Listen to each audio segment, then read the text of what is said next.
तो चलिए हम अपना चौथा क्वेश्चन चालू करते हैं, जो है जल संरक्षण क्या है। जल संरक्षण में जल शक्ति अभियान की उपयोगिता बताइए। तो हम समझते हैं जल संरक्षण क्या है, यानी जल को संरक्षण करना क्या है, और जल संरक्षण में जो सरकार ने जल शक्ति अभियान शुरू किया है वो किस तरह से उपयोगी है, ये है प्रश्न का सार। तो इसमें सबसे पहले हम लिखेंगे, प्रश्न में अगर लिखना होगा तो लिखेंगे जल संरक्षण क्या है, ठीक है। फिर लिखेंगे जल शक्ति अभियान के बारे में, फिर लिखेंगे जल शक्ति अभियान किस तरह से जल संरक्षण में मदद करेगा। तो उसमें जो जल शक्ति अभियान है, उसमें जल शक्ति अभियान में जो जो प्रावधान दिए होंगे, जो मुख्य मुख्य बिंदु दिए होंगे, जो जल संरक्षण के लिए होंगे, उन्हीं को लिख देंगे कि इनसे क्या कहते हैं, जल संरक्षण होगा। तो हम सबसे पहले समझते हैं जल संरक्षण होता क्या है।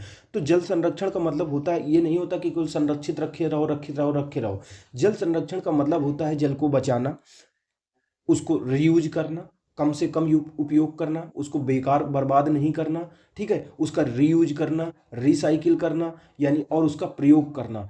वर्षा के जल का संरक्षण करना, तालाबों के जल का संरक्षण करना, जहाँ जहाँ पे हमारी वाटर बॉडीज हैं, जहाँ जहाँ पे जल निकाय हैं, उनका संरक्षण करना, उनके जल का उपयोग करना। केवल संरक्षण करना नहीं, जल के उपयोग भी करना, और उपयोग इस तरह से करना कि बार बार उसको रीयूज करना, उसका ट्रीटमेंट करना, ठीक है, रीयूज करना, ये सब शामिल होते हैं जल संरक्षण में, ताकि जो जल की पूर्ति है वो लंबे समय तक होती रहे, सतत रूप से होती रहे। इसको कहते हैं जल संरक्षण, ठीक है ना। तो देखते हैं उत्तर में हमारे क्या दिया हुआ है।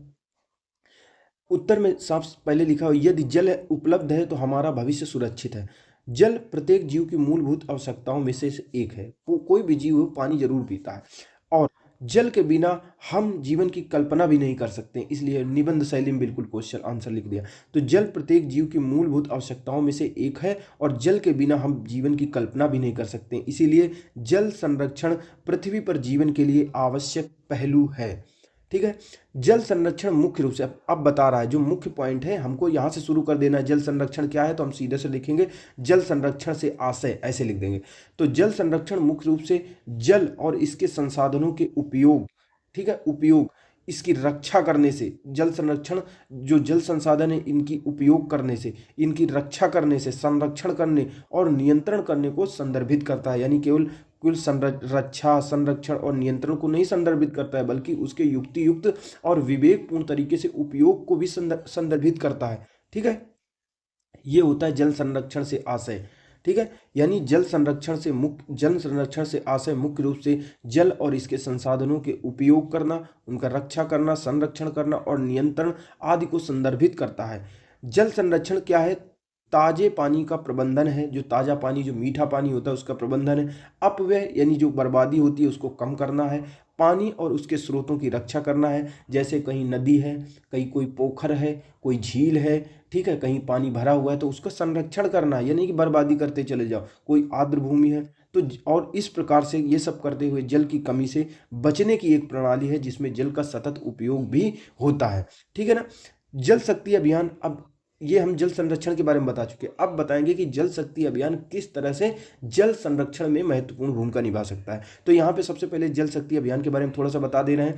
तो जल शक्ति अभियान 2019 में देश के 256 जल संकट प्रभावित जिलों के, यानी 2019 में जल शक्ति अभियान देश के 256 जल संकट से प्रभावित जिले थे, उनके 1592 ब्लॉकों में जल संरक्षण को बढ़ावा देने के लिए शुरू किया गया था। जल शक्ति अभियान की 3 श्रृंखलाएं, एक 19 में, एक 21 में, तीसरी 22 में, ये आयोजित की जा चुकी हैं। जल शक्ति अभियान जो था, जल शक्ति अभियान को विस्तारित करते हुए 2022 की बात है कि देश के सभी जिलों के सभी ब्लॉकों को ग्रामीण और शहरी क्षेत्रों सहित कवर कर दिया गया था। यानी सभी गांवों को कवर कर दिया गया था, सभी शहरी क्षेत्रों को जल संरक्षण के तहत जो जल शक्ति अभियान था उससे कवर कर दिया गया था। यानी 2022 की बात है, ठीक है। जल शक्ति अभियान जो है शुरू हुआ था 2019 में, फिर इसके कई चरण चले, 19 में चला, 21 में चला, 22 में, और जब 22 आया तो 22 में देश के जितने भी जिले थे, इनके जितने भी ब्लॉक थे और ब्लॉकों में जितने भी ग्रामीण और शहरी बस्तियां आती थी उनको सभी को कवर कर दिया गया। जल शक्ति अभियान की निम्नलिखित विशेषताएं हैं, इसके मुख्य मुख्य प्रावधान थे। क्या प्रावधान थे? जल शक्ति अभियान में क्या किया जाता था, वर्षा जल का संरक्षण किया जाता था, उसका संचय किया जाता था, उसका संरक्षण किया जाता था। जितने भी जल निकाय थे उनकी सूची बनाई जाती थी, हमारे यहाँ पे कितनी झील हैं, कितने पोखर हैं, कितनी नदियाँ बह रही हैं, कितनी नहर, जितनी भी जल निकाय हैं, वाटर बॉडीज हैं, उनकी सूची बनाना, उनकी गणना करना, उनकी जियो टैगिंग करना और उनके संरक्षण के लिए वैज्ञानिक योजनाओं की तैयारी करना, ये सभी चीजें शामिल थी। इसमें क्या किया जाता था, इस जल शक्ति अभियान के तहत क्या किया जाता है, सघन वनीकरण पर बल दिया जाता है, ज़्यादा से ज़्यादा वन लगाए जाते हैं, और ज़्यादातर जो वन लगाए जाते हैं इस योजना के तहत, जो वाटर बॉडीज होती हैं, जो जल निकाय होते हैं, उसी के आसपास लगाए जाते हैं, ताकि जल का संरक्षण अच्छी तरीके से किया जा सके। सभी जिलों में, जितने भी जिले हैं, उनमें जल शक्ति केंद्रों की स्थापना करने का भी प्रावधान किया गया था इसके अंतर्गत। अब ये जल शक्ति केंद्र क्या थे, जैसे जिला है, अब जिले में जल शक्ति केंद्र, वहां पे एक टीम होगी, ये टीम जल संरक्षण में, ठीक है, जल के युक्त उपयोग में, जल का संरक्षण कैसे करना है उसमें माहिर होगी। इसके पास टेक्निकल क्या कहते हैं विंग होगी, इसके पास सारे चीजें होंगी, इसके पास आइडिया होगा, इसमें विशेषज्ञ होंगे, ठीक है, ये सारे। अब गांव का कोई व्यक्ति होगा, वो आएगा, कहेगा, हमारे जैसे प्रधान है, सचिव है, वो आएंगे कि हमको सीखना है कैसे संरक्षण करें अपने जो गाँव है, अपना ब्लॉक है, अपना, ठीक है, वहाँ की कैसे जल की जो कमी है उसको दूर करेंगे। तो ये लोग उसको पूरी टेक्निकल सहायता देंगे, वित्तीय सहायता देने में मदद करेंगे, सहायता करेंगे, पूरा वहाँ जाके सिखाएंगे। तो वो होते हैं जल शक्ति केंद्र, उनकी भी स्थापना प्रत्येक जिले में सरकार ने की है जल शक्ति अभियान के तहत। इसके साथ साथ जागरूकता का सृजन करना भी इसका जल शक्ति अभियान का महत्वपूर्ण पहलू है, महत्वपूर्ण प्रावधान था। जागरूकता पैदा करना क्या है कि साफ पानी से क्या होता है, पीने से क्या होगा, तुमको लाभ क्या होगा, खेतों के लिए कितना जरूरी है, कैसे पानी बचाओगे तो कितना लाभ होगा तुमको, ठीक है, ये सारी चीजों के बारे में जनता को जागरूक बनाना भी इस अभियान का मुख्य उद्देश्य था, ठीक है ना। इस तरह से आगे कहेंगे कि जल शक्ति अभियान का उद्देश्य मनरेगा और ग्रामीण विकास मंत्रालय के एकीकृत जल संरक्षण प्रबंधन कार्यक्रम के साथ साथ जल शक्ति मंत्रालय द्वारा संचालित मौजूदा जल पुनर्भरण और वनीकरण योजनाओं के तहत जल संचयन, संरक्षण और पुनर्भरण गतिविधियों में तेजी लाना है, ठीक है ना। जल शक्ति अभियान एक समयबद्ध मिशन मोड वाला अभियान है यानी जल शक्ति अभियान के तहत एक टाइम ड्यूरेशन सेट की गई है कि इतने समय में ये काम कर लिया जाएगा। जल शक्ति अभियान एक समयबद्ध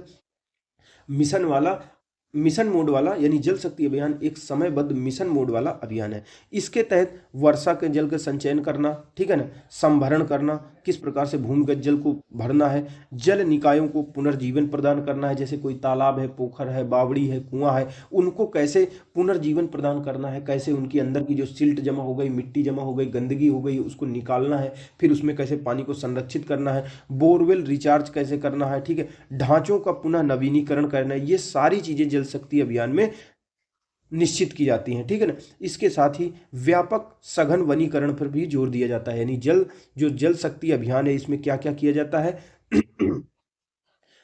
जल शक्ति अभियान के तहत क्या क्या किया जाता है, क्या सबसे पहली चीज़ ये समयबद्ध मिशन मोड वाला अभियान है कि एक निश्चित समय में चीज़ें पूरी करनी है, और इस अभियान के तहत वर्षा के जल को संचय किया जाता है, उसको भर लिया जाता है, संभरण किया जाता है, जितने भी वाटर बॉडीज होती हैं उनको पुनर्जीवन प्रदान किया जाता है, बोरवेल जो होते हैं, ट्यूबवेल वगैरह होते हैं, उनको रिचार्ज किया जाता है, क्योंकि आजकल ट्यूबवेल देखो ज़्यादातर सूख चुके हैं, तो उनको रिचार्ज करने का काम किया जाता है। जितने भी ढांचे होते हैं वाटर बॉडीज से संबंधित, उनका नवीकरण किया जाता है, उनका जीर्णोद्धार किया जाता है, ठीक है। इसके साथ ही व्यापक सघन वनीकरण पर जोर दिया जाता है, जितने भी वाटर बॉडीज होती हैं खास करके उन्हीं के आसपास सघन वनीकरण को बल दिया जाता है कि जल संरक्षण को प्रभावी किया जा सके। इस प्रकार से अगर देखें हम तो जल शक्ति अभियान अर्थात कैच द रेन जल संरक्षण के क्षेत्र में शुरू की गई एक महत्वाकांक्षी पहल है। जो जल शक्ति अभियान है, जिसको कैच द रेन भी कहते हैं, जल संरक्षण के क्षेत्र में शुरू की गई बहुत ही महत्वाकांक्षी पहल है। इसके माध्यम से विश्व की लगभग 18% विशाल आबादी, यानी हमारे देश में विश्व की 17-18% तो जनसंख्या रहती है, तो इसके माध्यम से विश्व की 18% विशाल आबादी और उसके साथ साथ जो यहाँ रहने वाले पशु आबादी, उसके लिए भी पेयजल की उपलब्धता को सुनिश्चित करने की सुविधा होगी।